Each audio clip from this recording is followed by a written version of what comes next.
Motion passes. Earth is no longer permitted beyond its orbital threshold. The words struck with the finality of a sealing hatch. Cold, quiet, absolute. Counselor Calth Venner's hand remained poised mid-air, the final vote still glowing on his display. He didn't bother to lower it. Instead, he leaned back into his chair, an arched frame of obsidian mesh and crystalline support, engineered to cradle decisions of galactic consequence, and allowed himself a thin smirk. "Let them stew," he murmured, voice slick with contempt. "See how long they last without trade lanes and convoy access. They'll be pleading for reintegration before the next cycle ends." Around the amphitheater, murmurs slithered through the upper tiers. The council chamber, bathed in cyan relay light and anchored to the core of Station Calares, echoed with the sterile rustle of robes and data scrolls. No one spoke loud enough to be quoted. Not yet. A soft chime sounded. An incoming packet. Calth glanced at the side rail of his console. The symbol was unmistakable. The Earth seal, cracked clean through, encircled in council crimson, finalized, enforced, bound. He pressed his palm to confirm. Across the chamber, Senior Auditor Valendar toggled through orbital route adjustments. On the rotating star chart behind him, Earth's system blinked red, encircled now by 6 overlapping exclusion bands, each keyed to automated enforcement platforms. Lane shifts began updating in real time. Dar's face remained passive as data streams curled along the outer holoframe. "Merchant guilds have been notified," he announced flatly. "All council-registered vessels rerouted, diplomatic tags revoked. Earth is officially unspaced." A short silence followed. It wasn't hesitation. It was the kind of silence that follows a kill order. "Enforcement assets. Active. Perimeter calibration completed this morning. 3 satellites have already been repositioned. No response from Earth." Calth chuckled. "Just once. Typical. Still pretending silence is a strategy." Counselor Yivran, a skeletal figure with luminous emerald eyes, adjusted the cuffs of his mantle and glanced toward Calth. "You believe they'll comply through absence?" "I believe," Calth said, slowly enunciating each syllable, "that the absence is already the submission."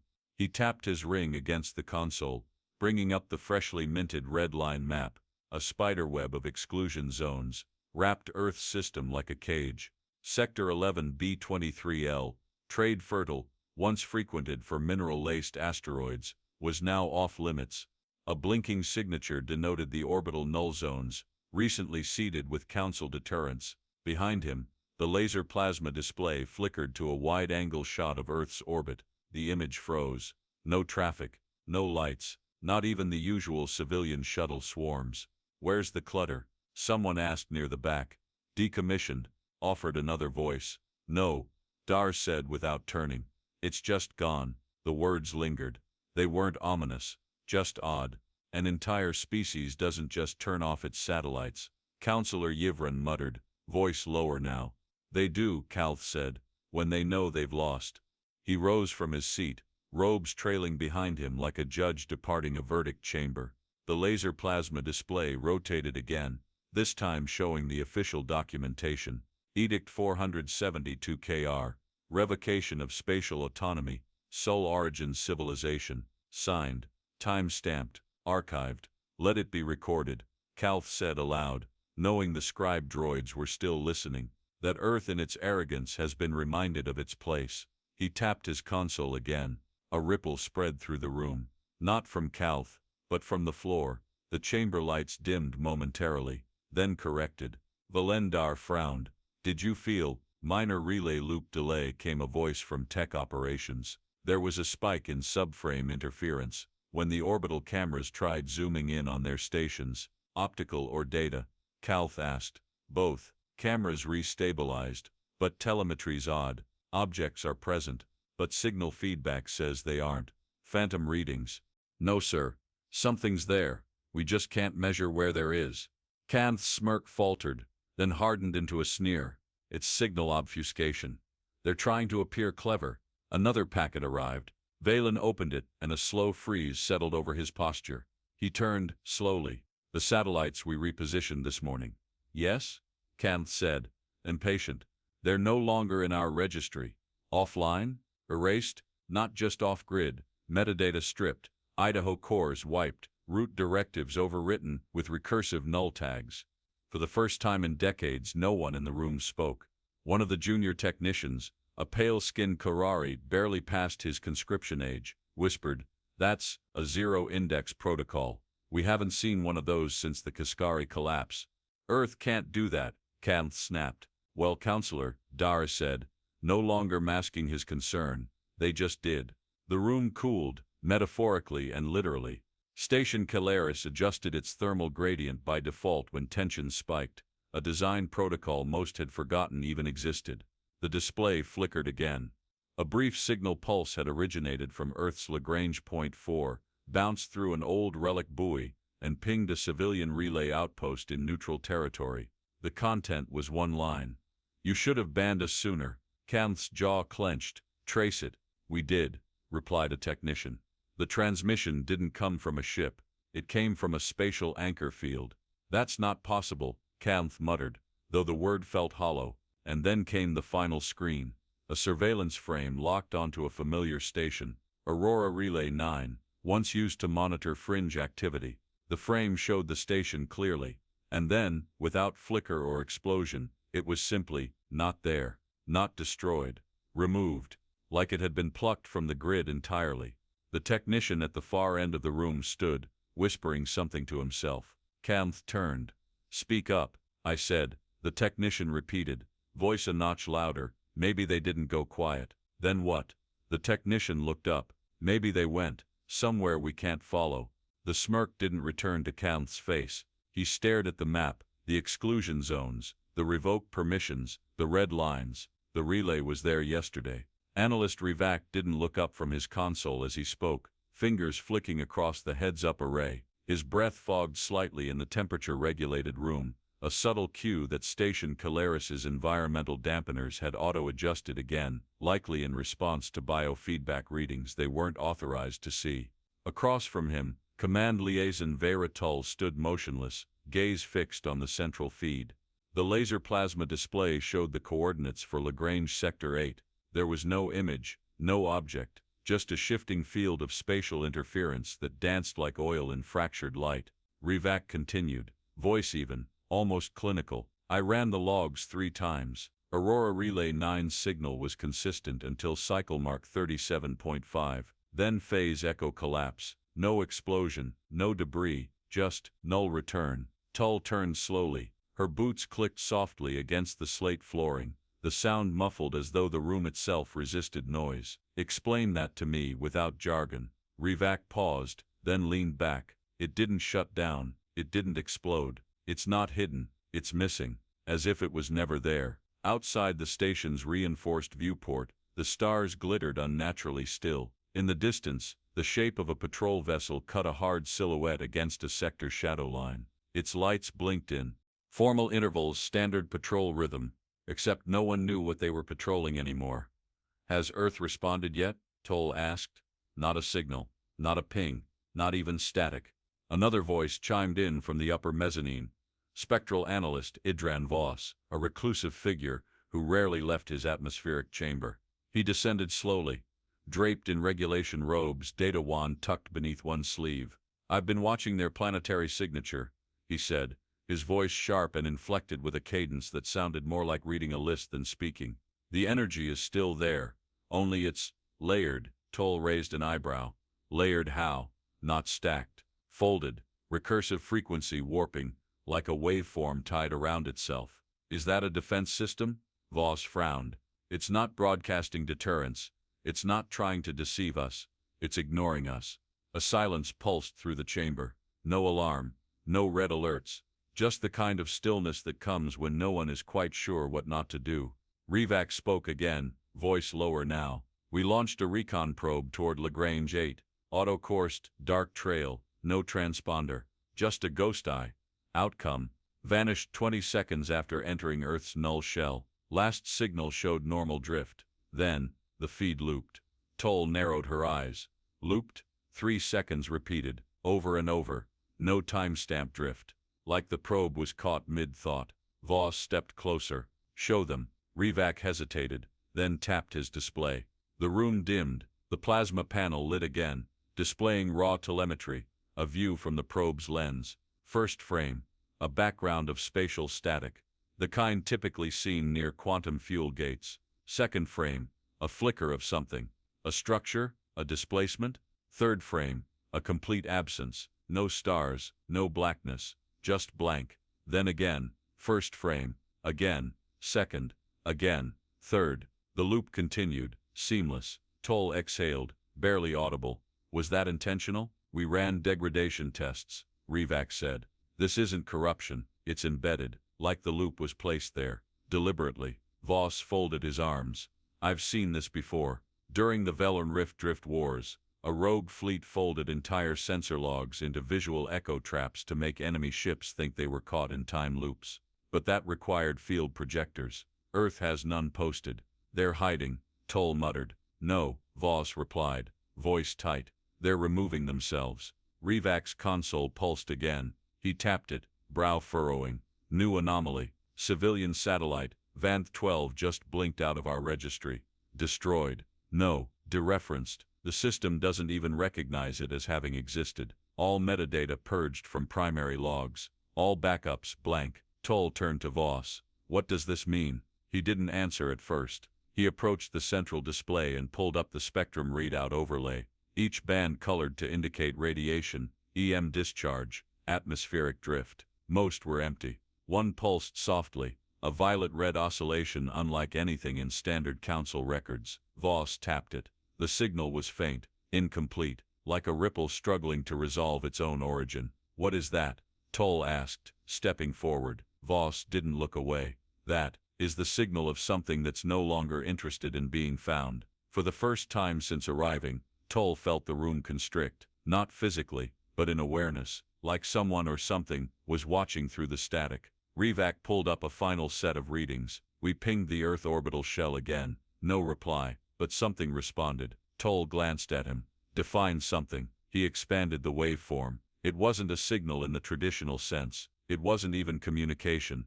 It was rhythm. A timed sequence of low-frequency energy shifts. 15 pulses. Long, short, short, long. Not binary, not Morse, not council code. Voss's mouth barely moved. It's not a message, it's a marker. For what? For where not to look. The panel flickered. An unauthorized incoming burst slammed into the relay feed. Static, then frame stability, then a black box signature. Worn, magnetically distorted, floating across the void from Lagrange 8. Counselor Kael's signature was encoded into the recovery header. Inside a timestamp, a carbon-framed lattice sequence embedded with a compressed audio clip. Voss activated the file. The voice was unmistakably human, calm, dry, almost amused. You should have banned us sooner. No background noise, no signal tags, just silence at the tail end. Not dead air, active silence held, like a gaze. Toll stared at the screen. Her mouth moved, but the words came slowly. They didn't argue. They didn't posture. Voss nodded. They didn't even bother to reply. Rivak swallowed hard. Then what now? No one answered. Because somewhere in the silence, they all understood. This wasn't passive resistance. This was a removal, not of presence, but of relevance. They've broken something, Brastiol muttered, eyes fixed on the gravitational overlay flickering across his heads-up display. His breath came shallow, not out of exertion, he hadn't moved for hours, but because the numbers refused to hold still. They bent, they twisted, they returned values that shouldn't coexist in the same system. Say that again, came the voice from above, filtered through the thin buzz of the observation tier. Yul didn't answer immediately. His fingers tightened around the edge of the console. The surface was cool and slightly ridged, the texture meant to assist tactile feedback. It felt wrong now, too real, too grounded, while everything on the screen blurred like a fevered memory. He turned. Mass shift telemetry from Sector Theta doesn't align with expected drift. Orbital echoes show loops outside Newtonian tolerance. A silence fell behind him, not from lack of activity, but from shared unease. He knew the feeling in that moment, the sharp awareness that no one in the room could find the right words. I'm showing recursive traces, said a second analyst, far left, adjusting the prism angle of her station. Null mass compression, maybe, but there's no anchor, No field generator, just an absence dragging objects into revised orbits. The senior data interpreter, Rek Morin, narrowed his gaze. His pupils dilated slightly, a subconscious response from someone who'd spent their life watching worlds shift in numbers. Recursive loops shouldn't sustain without a constant vector input. Unless, Yul said quietly, proximity has stopped being linear. He tapped a segment on the display. Drift ring Delta 6. The orbital paths weren't looping. They were folding, arcing into themselves like spirals drawn by invisible ink. A mining satellite had entered the pattern 3 days prior. It hadn't exited. The recording showed the unit passing into the ring, and then appearing 12 seconds earlier. Again and again, the pattern tightening like a knot. Temporal feedback, Morin asked, voice tense. No, Yul replied. It's not time folding, it's distance. Rewritten, space behaving as if its own coordinates are subject to internal revision. The room's overhead lights dimmed as the system rerouted power to analytical re-renders. The air carried a scent of reprocessed coolant, earthy, not synthetic. Someone coughed near the back. Nobody turned to look. Sensor artifacts, the tactical adjutant offered. Yul's response was sharp. Artifacts don't pull gravity signatures. Another display lit up, this one angled toward the probe trajectories. The unit dispatched 2 days ago had crossed the event shell of what used to be Sector 8's civilian drift corridor. It was meant to skim the area and bounce telemetry back through repeater buoys. The trail it left was clear. Entry, stall, spiral, null, then nothing, not even debris. Morin leaned forward, the skin on his knuckles pale from pressure. Any pattern to the disruptions? Yul hesitated, then brought up the comparative frame. The drift rings weren't randomly placed. They orbited non-existent mass points, gravity behaving as though something enormous occupied space that registered as void. The distortion zones were mathematically elegant, like planetary simulations designed for educational theory. Only now they existed, manifest, and growing. A flicker caught Morin's eye. What's that ridge there? Yul expanded the zone. The graph redrew itself. Curves became crests. The numbers formed harmonics, not waves. Frequencies braided, not clashed. At the center, a signal so low it couldn't be heard, only inferred. It wasn't interference. It was orchestration. They're composing spatial flow, Yul whispered. This isn't chaos. This is intention. Behind him, the ambient field regulators adjusted. Reacting to silent tension, the team refused to speak aloud. The temperature lowered by 0.5 degree. The console to Yul's left emitted a sharp warning tone. Not an alert, an inconsistency flag. The Lyral Archway, a mass-locked structure used for slow cargo bypass, had shifted coordinates. Not moved, not warped, simply different. Mapped at one location, now appearing elsewhere. The bridge team confirmed no thrust. The station hadn't moved. The coordinates had. Someone dropped a stylus. Yul didn't flinch. He walked across to the adjacent panel and brought up the nav-sync data from orbital beacons. Even those ancient unaltered council tech were reporting axis corrections every 30 seconds. Space-time is being edited, he said aloud, the words tasting foreign in his mouth. Morin didn't argue. Across the station, whispers bled from the back rows of observators. Could this be war tech? Someone asked. Black site-level gravitational manipulation. No, came a reply from a voice further back. Weapons destroy. This restructures. Another screen pinged. Visual playback of a reconnaissance drone, caught in one of the distortion shells. It wobbled, the camera lens shifting as the horizon elongated. A line of orbital beacons stretched out like drawn rubber, then snapped into a perfect circle. The stars behind the loop bent slightly, shimmering as if viewed through dense heat, and then the feed froze. The timestamp stayed current. The image remained static. It hadn't failed. It was holding position in a space that no longer allowed motion. We've never mapped anything like this, Yul said, running his hand through his hair, skin tingling with static from his proximity to the quantum interpreter. This isn't gravity being manipulated. This is relationship being rewritten. The technicians around him exchanged glances. their expressions shifting from focus to something quieter, unsettled. No weapon fired, Morin murmured. No fleet launched, Yule added. No signal, someone else whispered. Outside the viewport, the stars flickered again, not from motion, but from disagreement. Light bending along paths that shouldn't exist, patterns stitched by a hand that didn't care whether the council understood. What are we looking at? Morin asked finally. Yule stared at the data, the elegant spiral of drift rings, the receding probe trails, the gravitational signatures that echoed without echo. Cut transmission. Lock the packet. Now, Fleet Operative Rentalvek's voice clipped the air like a snapped wire. His eyes tracked the data spill unraveling across the laser plasma display in front of him, streams of corrupted telemetry cascading like static-laced rainfall. What remained of patrol vessel Elorna 4 was no longer coordinate-bound. Its beacon had returned, but not its crew, nor its frame, nor even its anchor signal. The feed ended on a single freeze, a visual glitch that bloomed into a warped set of navigation markers. Numbers looped, time codes reversed.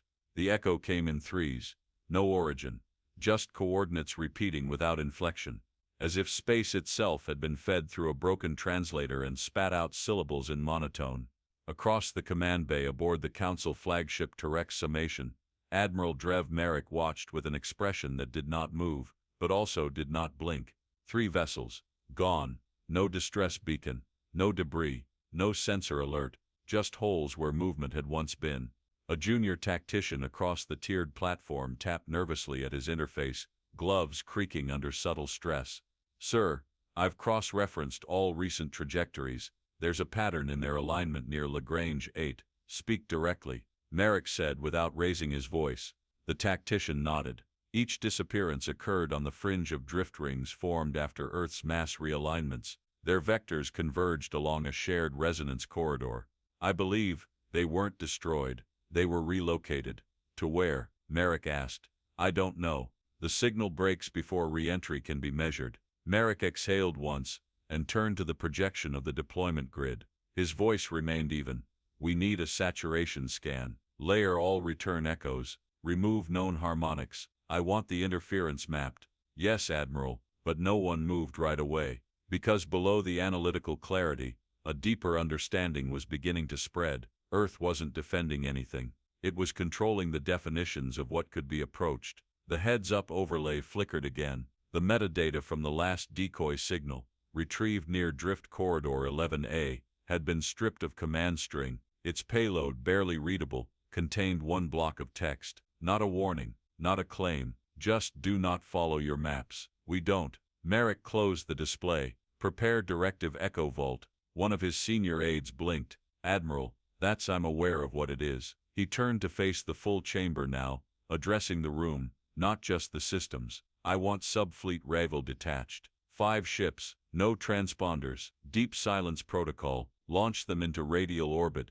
but let them drift in apparent disorder." Another officer frowned. "Purpose?" "We bait." Someone stirred. "They'll vanish," the aide said. Merik didn't flinch. "That's the test. If Earth controls proximity, then intention is part of the equation. I want to see what they ignore." The assistant communications director spoke, a younger Ilnari hybrid who had been silent all rotation. "And if Earth doesn't react, then we confirm it's not aggression, it's filtration." Another silence folded over the chamber, the kind that comes not from fear, but from realization, when a doctrine starts to crack and there's nothing underneath. Minutes passed. On the outer edges of Sector Theta, one of the decoy vessels crossed into an interference field. Its body flickered in the thermal overlay. Its comms remained active, and then, the feed folded, not dropped, not cut, folded, layered over itself like an optical palindrome. The ship's last 10 seconds repeated backward, then forward, then flatlined.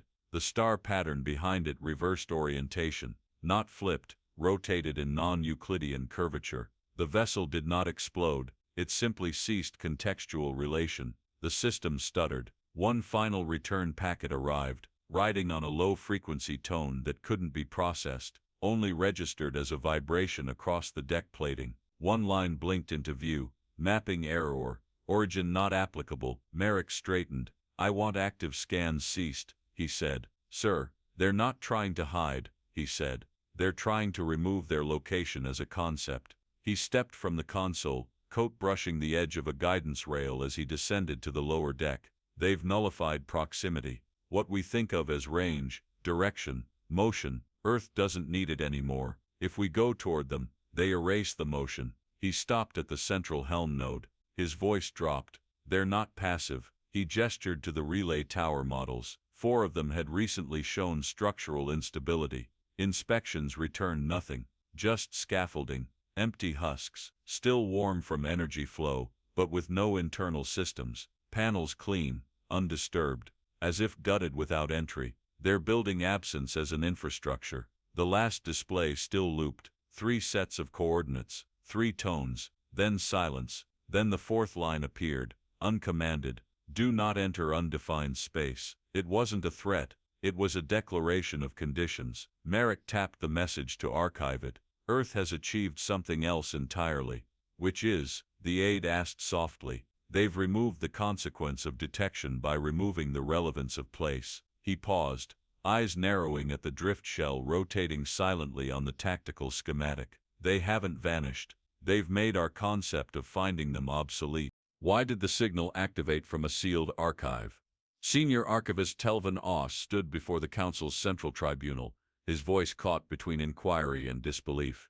His right hand clutched a report, slate still warm from decoding, its edges singed from an internal feedback pulse that hadn't come from within the station's own systems.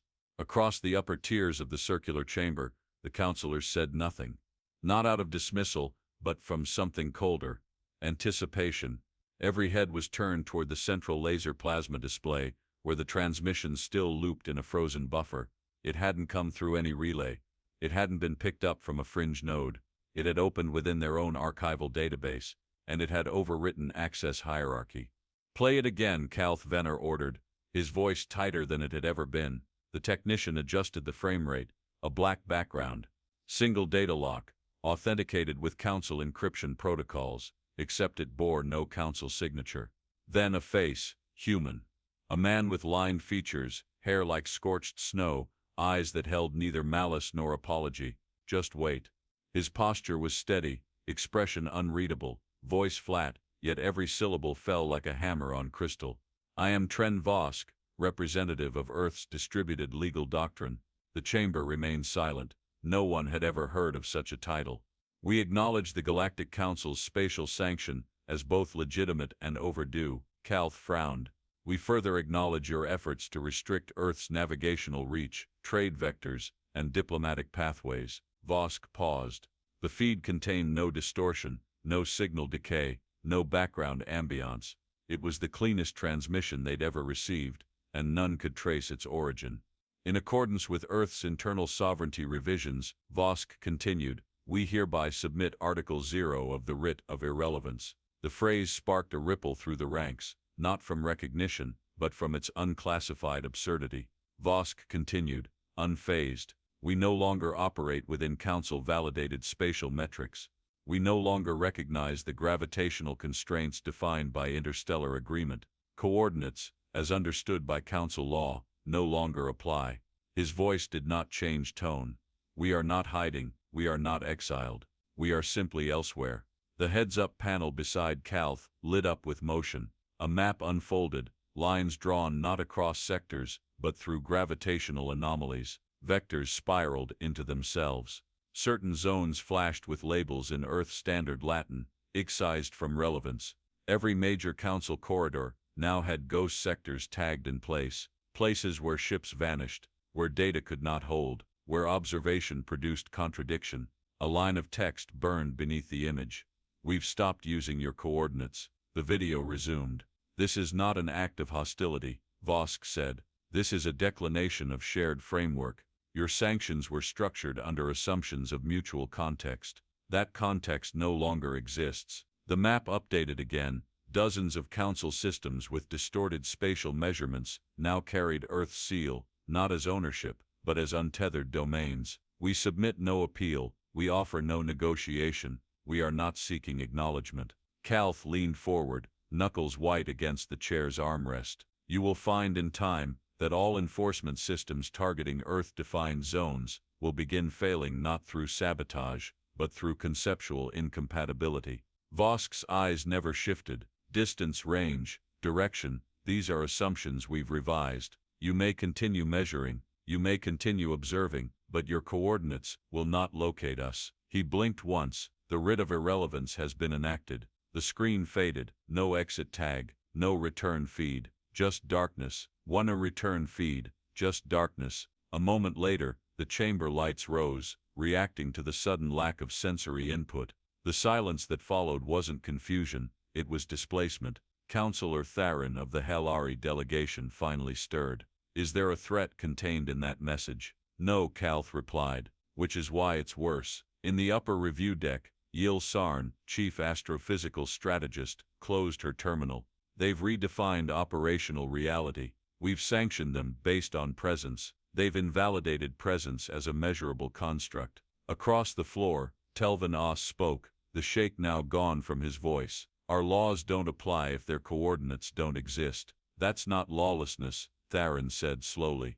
That's conceptual sovereignty. Calth stood, robe folding behind him, like a cloak pulled by unseen gravity. If we can't locate them, we can't warn others. Our charts are compromised. He turned to the Defense Council. I want this message suppressed from all civilian archives. Retag all flag gravity wells as unstable. They'll know, someone said.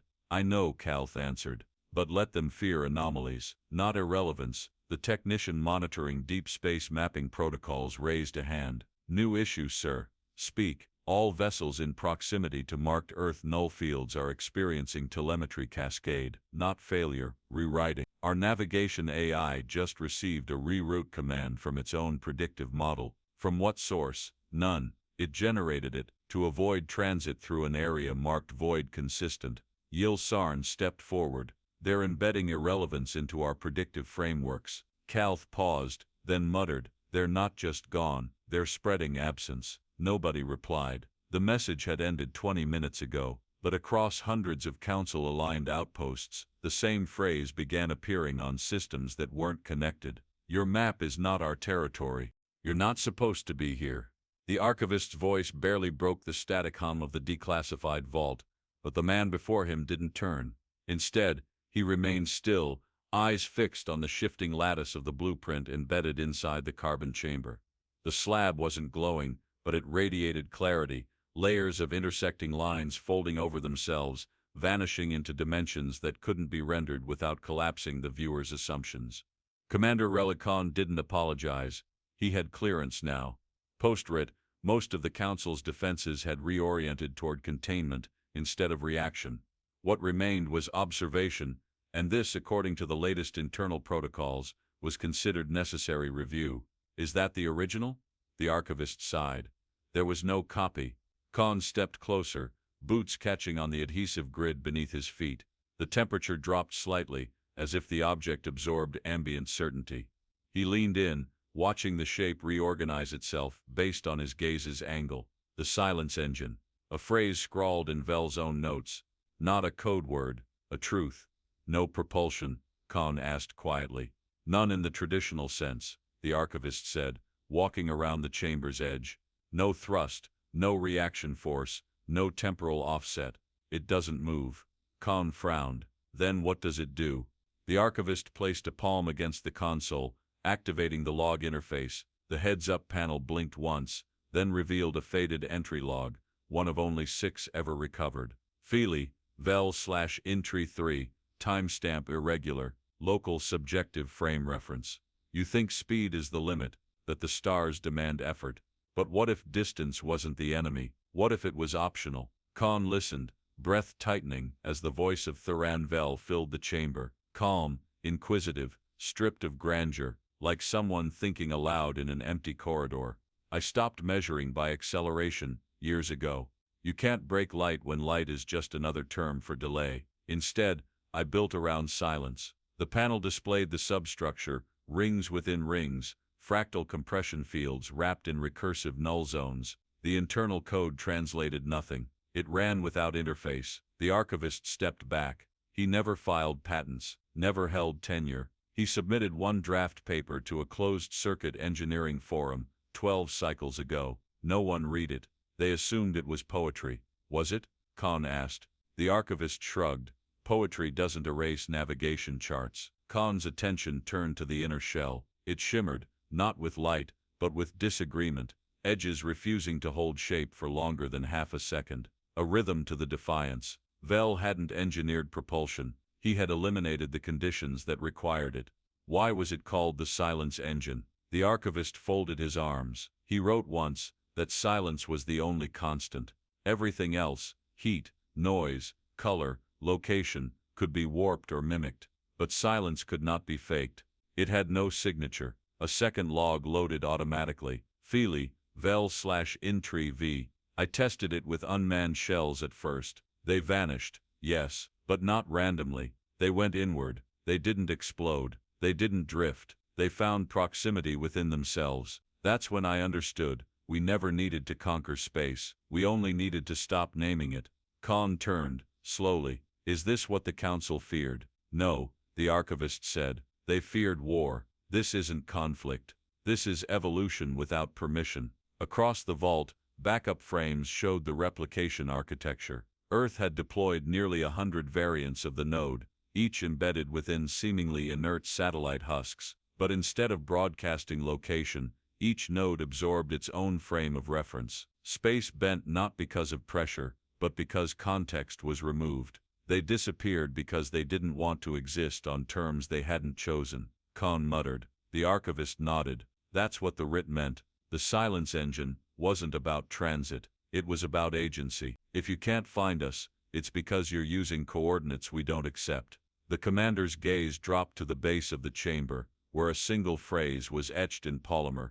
Leave the light behind. It only shows where others are. The panel blinked again. Feely, Vel/Intri final. They will call this erasure. They'll accuse us of vanishing, of hiding. But we are not gone. We are simply no longer waiting to be observed. They built lanes and laws around fear of distance. We folded that fear into architecture and walked through it.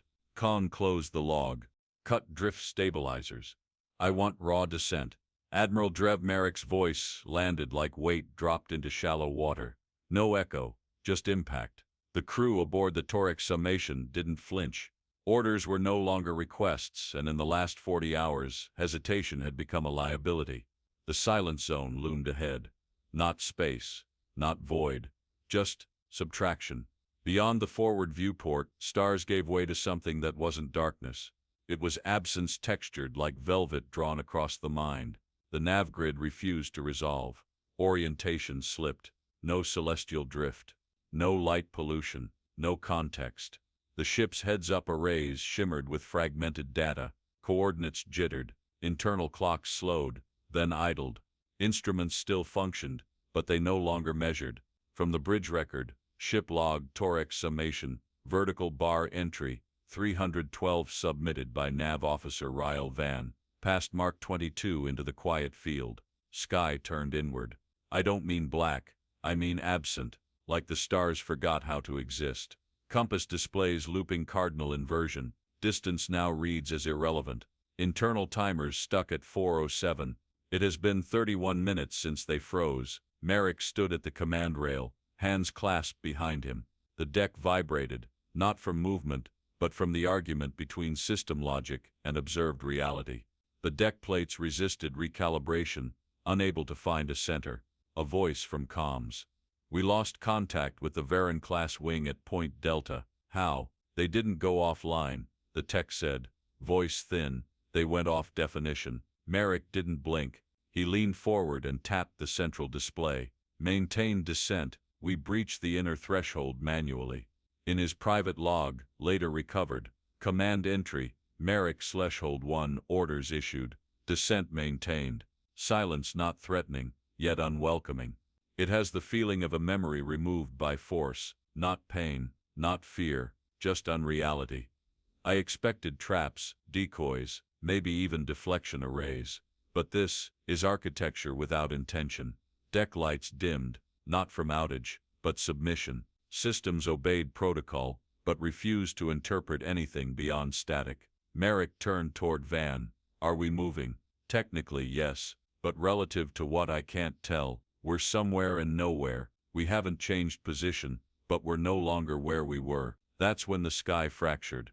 On the forward display, space peeled inwards, like peeling the skin of a fruit and finding it hollow inside. One moment there was silence. The next, the viewport filled with black static. Not noise, not light, just an error pattern stretched across the soul. Reverse optics now, Merik barked. No response from the feed. The crew fell into mechanical stillness, every movement stripped of urgency. From the auxiliary log, crew note, Dr. Kedri Tal, psychologist, behavioral shift noted across bridge. Language decay began within 4 minutes of breach. Terminology slowed, syntax fragmented. No signs of trauma, more like contextual fatigue. They weren't afraid, they were being gently written out of relevance. The countdown on the forward nav console ticked down from 10, then paused at 3. It didn't restart, it didn't stop, it simply waited. And then the disappearances began, one by one, without motion, without flash. Crew members were no longer where they stood. No alarm, no cry, no sense of passage, just removal. Ryle Van disappeared mid-report. Kedri Tal blinked once, then faded like light from a closing door. Each left behind no trace, no energy signature. From Merik's final entry, Command Entry, Merik/Hold 4, they are not killing us, they are lifting our reference point. I remain because I've not yet accepted the futility of pursuit. I watched Van reach for the helm. His hand was there, then his hand was a memory, then the memory had no place to be. The bridge dimmed to near black, only the central command ring still glowed, weak, defiant. Merik walked toward the viewport.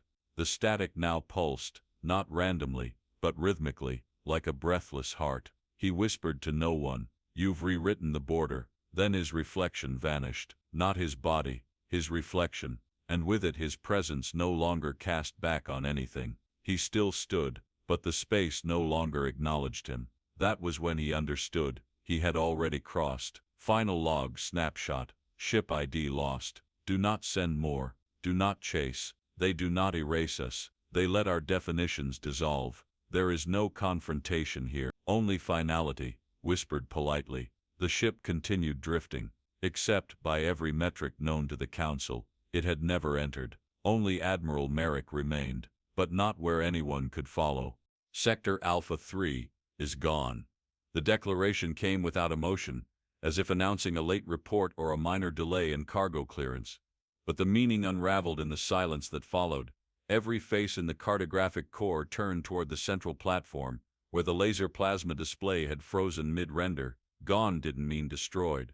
Gone meant undefined. Define gone, Counselor Elrin demanded from the upper tier. The cartographer, pale, drenched in calculation sweat, flicked her wrist across the console, trying to force the chart to redraw. It no longer converges. The model refused to resolve. Grid lines, once stable, now spun into loops, or flattened into walls of data that bent inward and collapsed. The spatial overlay had begun displaying identical coordinates across different regions. 2 sectors, same anchor point, neither accessible. The Council broadcast room stuttered into emergency mode. An institutional voice spoke across all channels. Zone non-converged. Please retune frame delta. Again, again, again.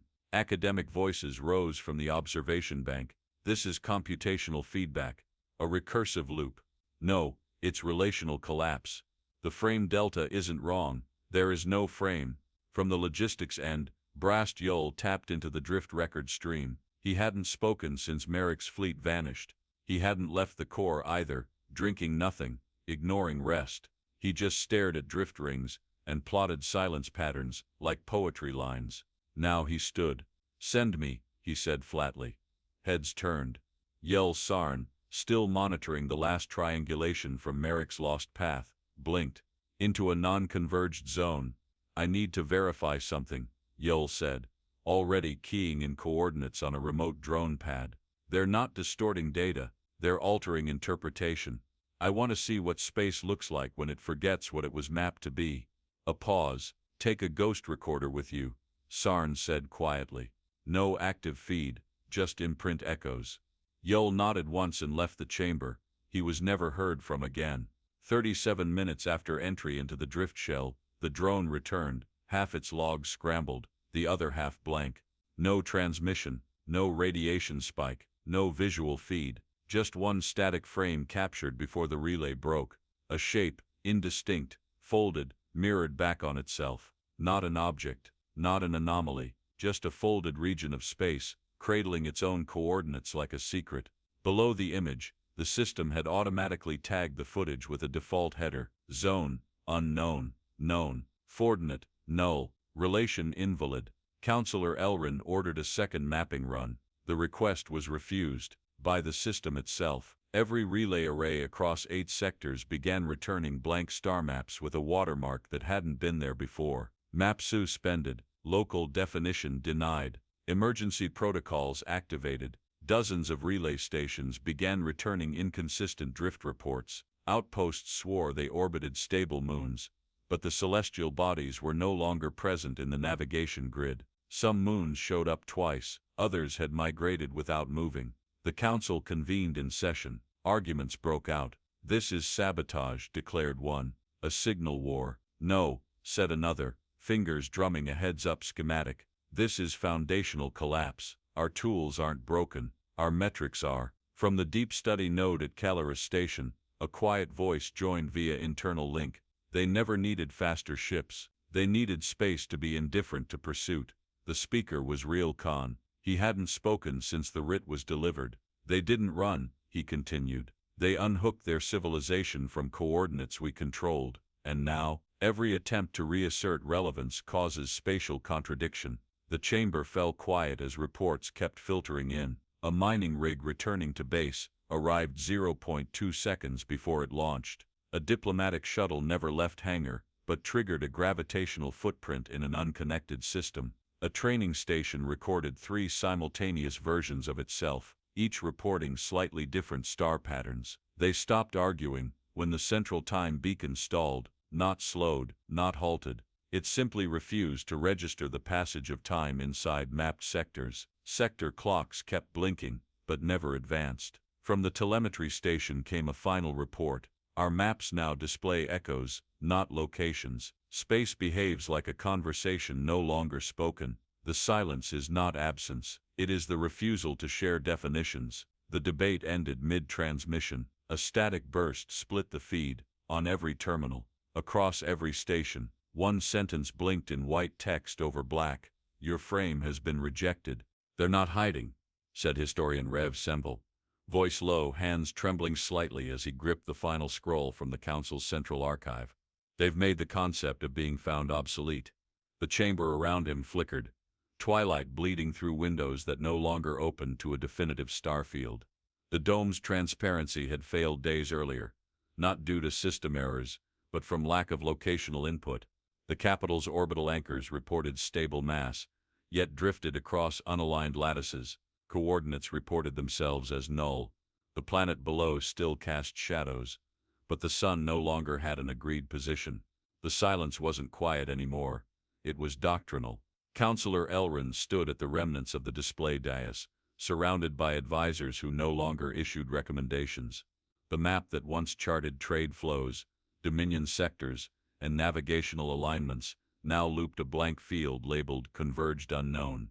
Earth's position, once at grid B7, read as unregistered. No explosion, no evacuation, just absence where certainty had once anchored policy. From his perch near the relic vault, Rel Cohn whispered without looking up. The council's power ended the moment it defined relevance by proximity. Elrin turned, eyes sunken, robes dragging behind him as if centuries older. "Do we even know if they're alive?" "We know this," Cohn replied. "We sent fleets. They sent nothing, and we still lost." A data technician dropped a storage crystal. It shattered, not with sound, but with a thud like cloth hitting marble. His expression didn't shift. Even the junior ranks had begun accepting what the senior strategists refused to admit: the war never happened. Semble unrolled the final entry of the Earth dossier. There was no mission log, no treaty, no fleet, just a phrase burned into the lower panel of the scroll's encoding ring: "We are not beyond your reach. Your reach has stopped being relevant." Cohn stepped toward the command pedestal. The sensor displays blinked warnings that no longer mattered. Star routes reversing, sectors untethered, drift signatures echoing into themselves. Across the lower ring of the chamber, the heads of various agencies sat silent, each reading the same final council-wide transmission. Relay status, disjoined sector link, collapsed reference, map voided Earth system, unlocatable. We built laws on the assumption that space was a shared canvas, Semble said, stepping beside him. Earth proved it's an opinion. Khan exhaled slowly, and when you remove consensus, the painting erases itself. Down in the historical records bank, a junior archivist named Vel Rohn discovered that Thuran Vel's personnel file had been overwritten, not deleted, sealed with an authorization stamp encoded in Earth silence format, an encryption method that accepted no queries, offered no retrieval, and returned a single response to any input. Not here. Khan issued his final address that evening, not to the full assembly, but to the remnants of the inner strategic command. We used to think victory meant presence, that dominance was measured in visibility, in declarations, in territory, but Earth didn't challenge the Council with weapons. They didn't refute policy. They didn't even breach our laws. They walked away from the assumption that law required agreement. His gaze turned toward the warped projection still hovering behind the briefing tier. What once showed system vectors now rotated like a coin suspended in fog. One face, infinite flips, never landing.